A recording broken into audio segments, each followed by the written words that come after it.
Hello, free tier members. I thought I'd make a short little video to go along with the article on First Solar that I'm going to share, just to kind of show visually what's going on here and what I'm looking at. So I mentioned back in the day when Jim Cramer was kind of pumping this stock. I remember back oil was like $150 a barrel, and Goldman Sachs said it was going 200 to 200. This is like in 2008, and at the time, the alternatives to oil were being kind of hyped, and you could see that First Solar went public around that time. Immediately went up to, oh my gosh, $311 a share. I don't think they're quite even there yet. Yeah, they're still down 37% since then. But over time, once the hype kind of wore off, these guys actually did earn money, but as the cost of energy went down during the fracking kind of overproduction and then bust that eventually happened, earnings growth kind of peaked out and then kind of slowly, kind of mostly went down all the way to until 2019 or 2018 at least. Again, if you look at like an energy company, it would look similar, only a lot more spiky. But it kind of goes along with the cost of energy still, in terms of the solar panels. If we zoom in more recently here, this is why this is kind of so normally I would use like historical patterns to predict, to help guide like a valuation into the future. And this is kind of an oddball because I'm not really going to do that. I'm going to kind of do something different than my normal analysis. And it goes a little bit more from the macro down in kind of geopolitical stuff down to kind of what's happening on the ground. But if you look at what analysts are expecting, they're expecting 75% earnings growth, then 57, then 42. So they basically are expecting earnings from 2023, 3 years later, to be like almost 4 times higher, which is kind of incredible. Now, I'm pretty conservative with my estimates, so I actually only assume that First Solar's earnings growth will be 10% per year over the next 10 years. So I'm much more, because the PE is only like 1970 right now. I think it's up a little bit today, so it's probably more like 20. So I am only going to assume that they grow, or I'm going to use these, I'm going to assume they hit this year.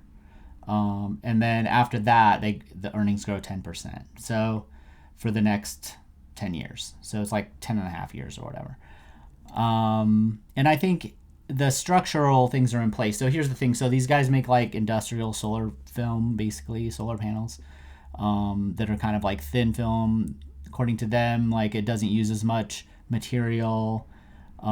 They last like 30 years, and they're developing. They continue to develop more R&D, put more into R&D, and develop better products. But the key thing here is they don't produce in China. They're one of the only producers that do not produce in China. And if you have been paying attention to what's going on, U.S.-China relations have been pretty tense lately, and we have more tariffs on China, and specifically on like solar products.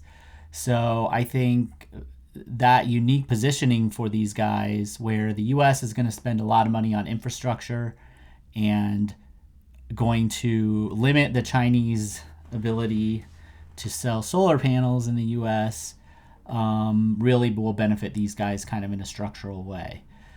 That's part of the equation. The other part of the equation is there's a lot of people that have been kind of rushing into utilities I've seen two different types of reasons.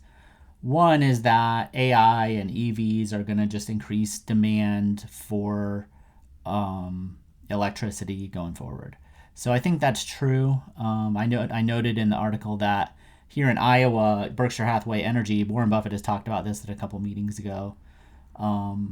They have a lot of wind power here. I think Iowa might even be energy independent at this point. But basically, they're putting up new data centers here, and Berkshire's growing their wind power directly in response, basically, to those data centers. So there is real demand, and I think these big tech companies would much rather use a renewable energy source than kind of traditional ones. It also seems to me like these the big solar places can go in a lot of places, that maybe some others can't. They're pretty modular when you think about it. And they can, as long as they're connected to the grid, it doesn't matter if it gets dark. It's really like the total power that they ultimately put out relative to what the data centers are using, and just how that kind of equals out over time.